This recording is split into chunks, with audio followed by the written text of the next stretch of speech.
Hello, my name is Christina Cormacero, and I am a sophomore marketing and English double major at Providence College, and this is Crash Course U.S. Fiction since 1960.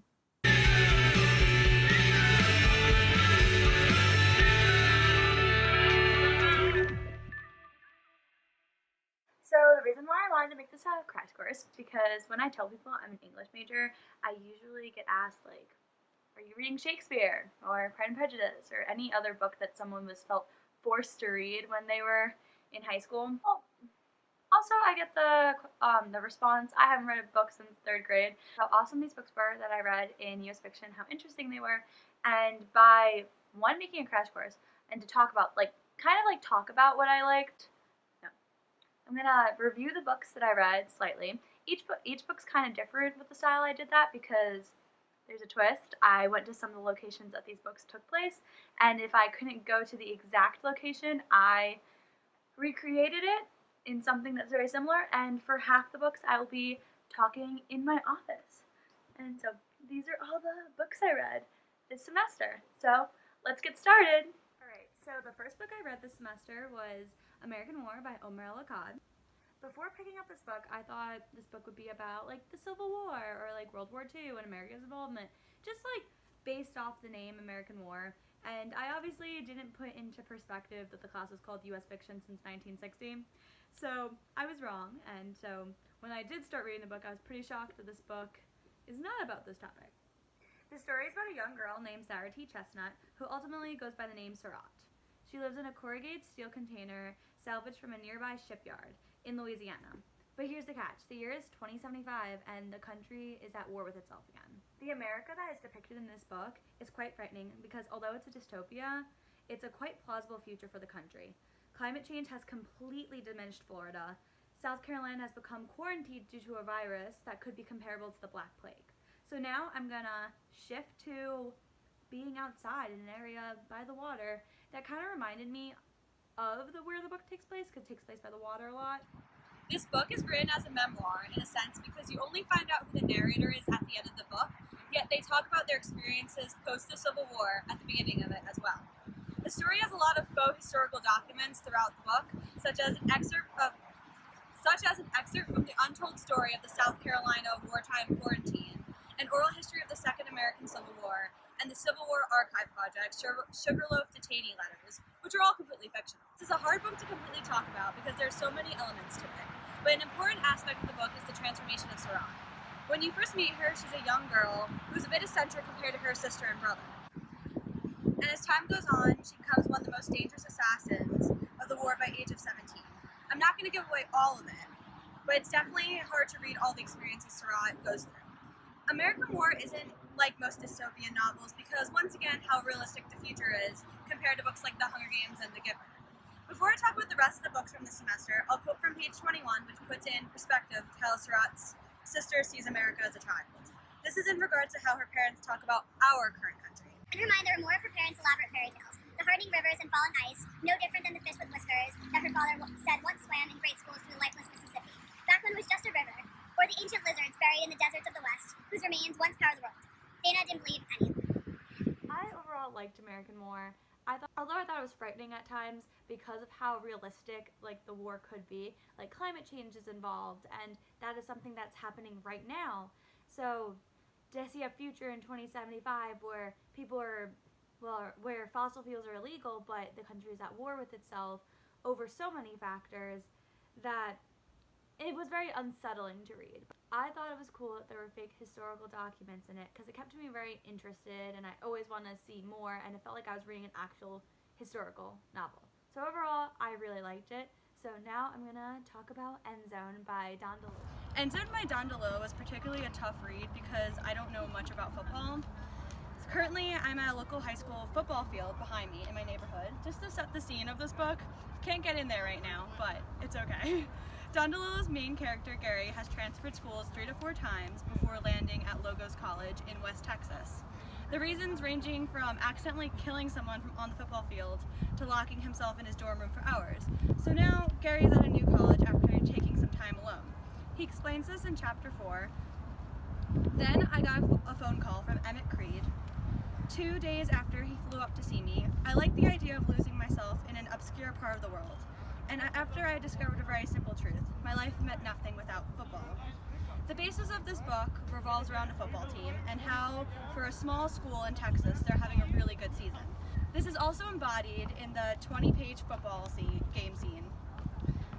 There's a lot of banter amongst the players. One that stood out to me was when Gary asks his roommate what's it like to weigh 300 pounds, and his response is, "It's like being an overwritten paragraph." DeLillo uses a play on words throughout the book to emphasize the importance of words. This is evident from the name of the college all the characters go to, Logos, which means words. Also, Gary has a fascination with words and spends a lot of time thinking about their origin and how they come together and all the different meanings one comes up with when using words. Gary's sense of football is warped by his inner attempt to try to put everything he's feeling into words. He uses vague language as, "I went through the motions seemed to reciprocate." As someone that's still learning about theology and philosophy, parts of DeLillo's messages go over my head at times. Gary also has a fascination with nuclear warcraft, which ties in with his theological thoughts, which is pretty hard to understand at sometimes.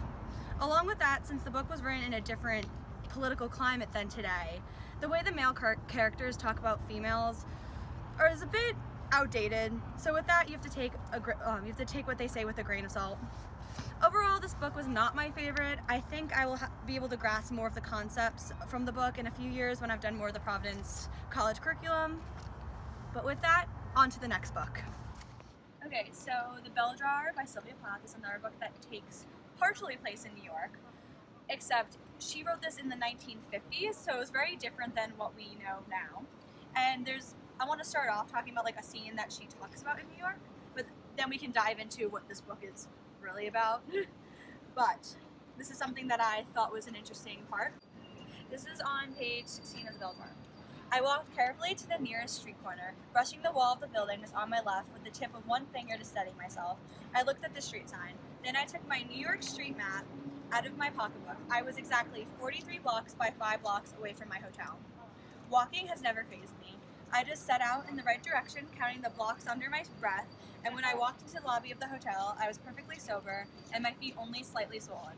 But that was on my own fault because I hadn't bothered to wear any stockings. You find out that Esther is very, very depressed, and you visibly lived through her suicide attempt, which postmodernism, a common theme, is like the characters are very open about their own suicidal thoughts and depression, and Sylvia Plath is probably one of the first ones to do so. She is the second book we've read in U.S. fiction.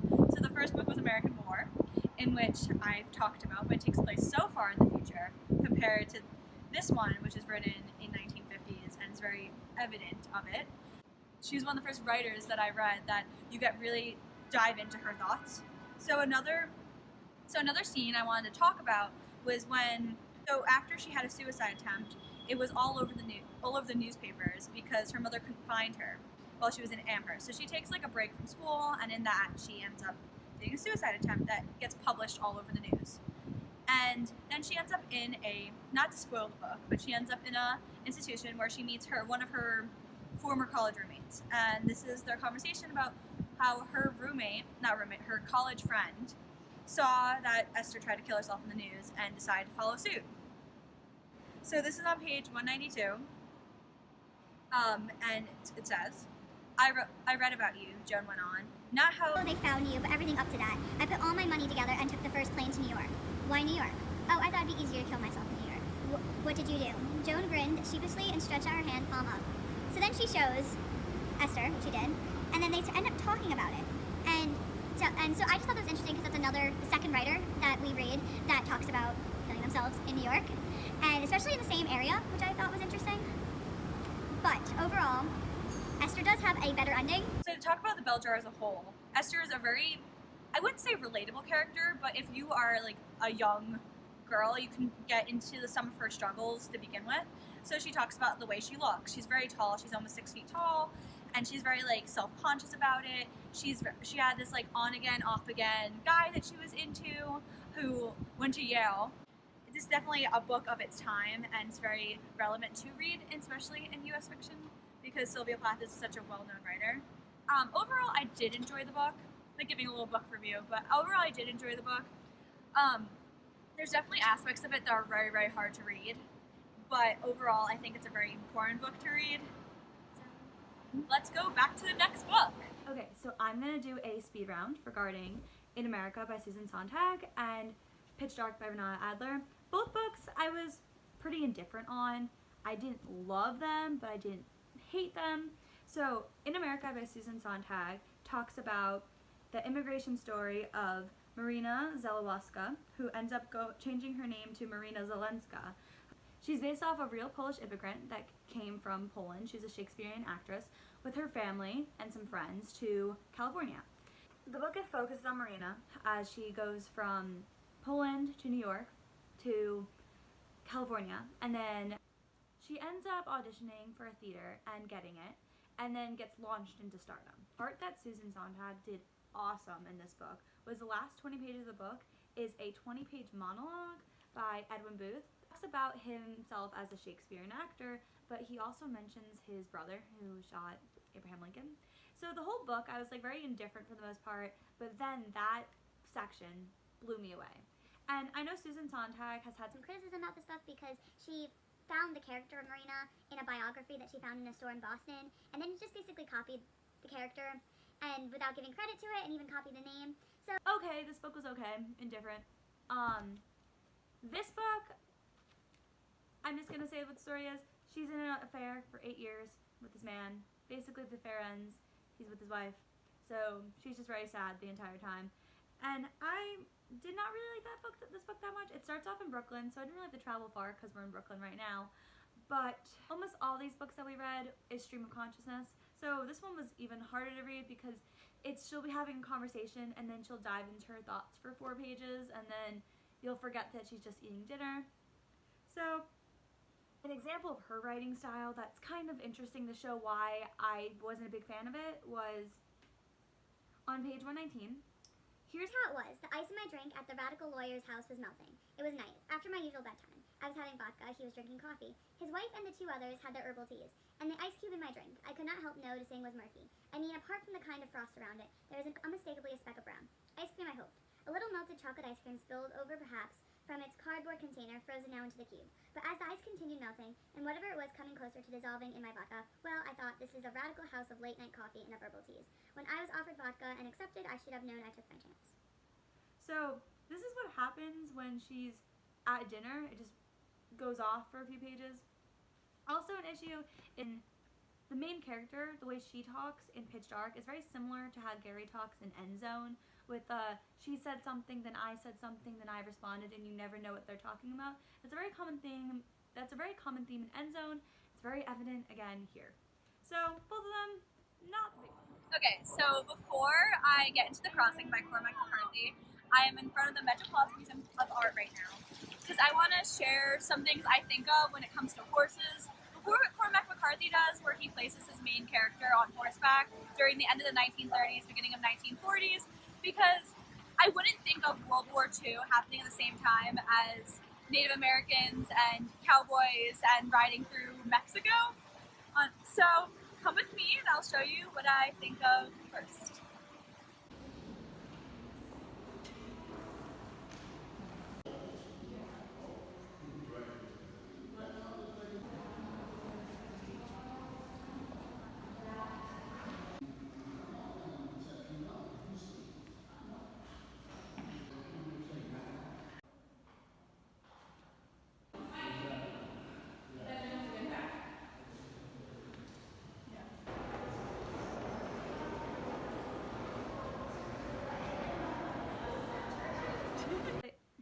Cormac McCarthy time travels when he writes this book because he's writing from the 1980s, 90s about a period of the late 1930s, early 1940s, but the way it is described, it's the way it would have been in the 1850s, 1860s in the Midwest. So what better place to go to than time traveling, and that's an art museum.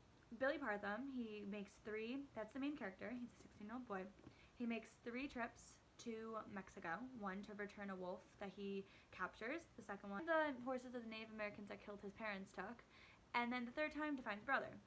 So within that, you would think it was set in an early... McCarthy mentions trains and buses, but Billy's riding horseback at the end of the 1930s, which at the same time is the Great Depression and the beginning of World War II. So it's very strange when you find that out, and you don't fully find that out until Billy goes to enlist in the army, and they tell him that America's at war, and he has no idea.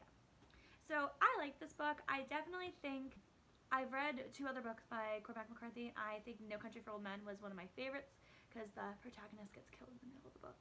But this book is definitely an interesting read, and by the end, when it comes full circle, it's definitely worth a read. It just, at times, it's a little hard to keep track of the time because he's just writing for days.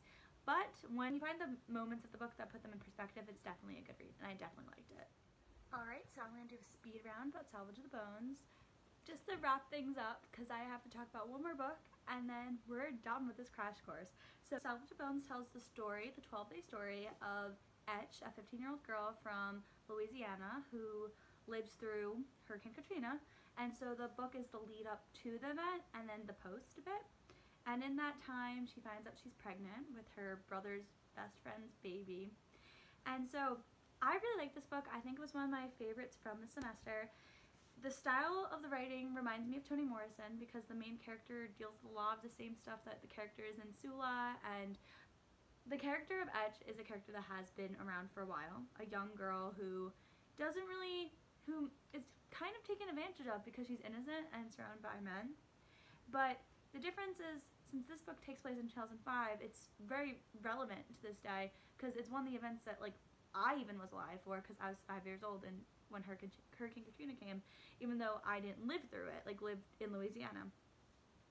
So that's very different than the rest of the books that we've read this semester because all the other books were taken in time before I was alive. Even though those books are fictional, sometimes there's aspects of it that I can grasp more, but this time, I lived through Hurricane Katrina, I know about it, so I really connected with this book more, also because I was rooting for Etch the whole time. So that was my thoughts. I liked it. I recommend it. It's not the most happy read, but it's good. Okay, so I'm by NYU because that is one of the places that Tao Lin's Shoplifting from American Apparel takes place. So to get you into the mind of this book so I can talk about it a little bit, I'm going to read some passages in The Lighting by the NYU Library.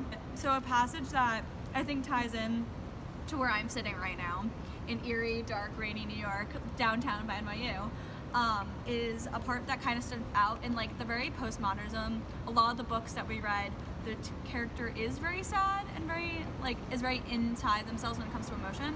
So this one passage that I thought of was on page 23. The main character. Sam pointed out a building across the street and said he used to live there. He remembered standing at a railing in a stairwell inside the building 3 or 4 years ago, in college, on a Friday night, listening to a self-help tape while thinking about killing himself. He remembered holding the tape player in his hand and looking at the earphone cord coming out of the tape player. The cord had seemed very strange. Are you going to the library now? Said Sheila. Yes, said Sam, holding a nice coffee. Okay, said Sheila. Thank you for the salad. Thank you for watching the movie. A lot of this book is very modern, so they talk about drinking kombucha and eating at vegan restaurants. The main character even works at a vegan restaurant. Okay, so I'm gonna intervene a little bit about Shoplifting from American Apparel. The book was okay. I'm just gonna say okay because it's very stream of consciousness, but he's very vague, and that's the whole book, is he's very vague about the things he's doing. But the book follows a young writer who with a cult following that's directly from the book. I liked it. I think it was very easy for me to follow, easy for me to know what they're talking about, especially when I'm sitting literally in the area in the last clip where some of it took place. So I think it was good. I think it was very, very, very modern, minus Tao Lin has a lot of run-on sentences which become very frustrating to read, especially when you're just trying to get through the plot and there's not really a plot because everything takes so long to get to, and all his conversations are very yes, no, very simple. So it was okay. I don't know if I would recommend this one, but it's definitely an interesting read. Bonus clip, I was gonna take you guys to an American Apparel, but all of them closed and went bankrupt, so it's a little outdated now. That's it. Thank you for watching. Sorry this was 20 minutes, but I need to get my point across about how much I really like this class, and I definitely thought it was interesting. Definitely recommend taking U.S. Fiction 1960s, even though everyone from my class is gonna watch this. So thank you.